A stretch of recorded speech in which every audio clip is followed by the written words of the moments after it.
هاي انجي، ازيك؟ اهلا. انا تمام الحمد لله. ممكن اطلب منك طلب صغير؟ او طبعا اتفضلي. بصي، انا حاولت اعمل الايميل ده ومعرفتش اعمله، فممكن تعملهولي؟ بس انا مش فاضيه، ورايا مذاكره كتير. بس لو ما عملتهوش هتزعل مني وانا مش عايزه ازعلها.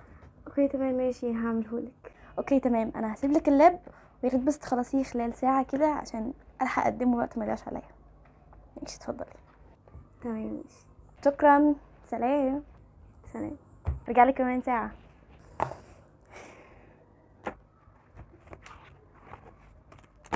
ازاي تقول لا في المواقف اللي زي كده؟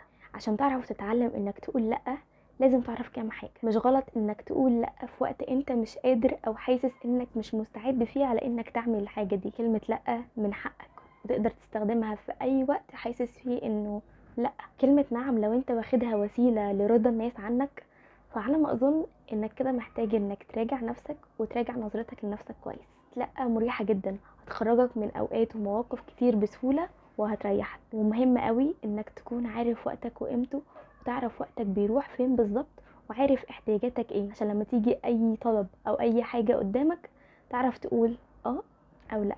واخيرا، بلاش تزعل من اي حد بيقولك لا على حاجة في وقت هو مش مناسب ليه. لازم تقدره عشان انت كمان تلاقي اللي يحترم وقتك ويقدره. طب امتى نقول لا؟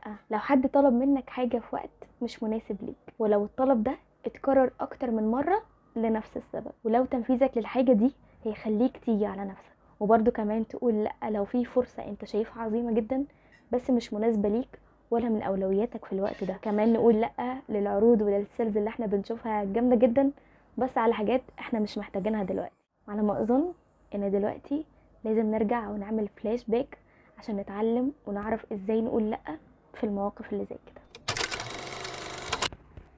هاي انجي، ازيك؟ اهلا. انا تمام الحمد لله. ممكن اطلب منك طلب صغير؟ او طبعا اتفضلي. بصي، انا حاولت اعمل الايميل ده ومعرفتش اعمله، فممكن تعملهولي؟ اسفه، انا بعتذر لك. زي ما انت شايفه ورايا مذاكره كتير ورايا حاجات مهمه لازم ان انا اخلصها ضروري. لا تمام عادي، ولا يهمك، انا مقدره ان انتي وراكي حاجات مهمه ومشغوله. ان شاء الله اعوضك واقدر اساعدك في مره تانية. بصي، انا هحاول ان انا اقعد اعمله كده وان شاء الله يظبط. تمام ماشي. سلام. سلام. وبس كده، سلام.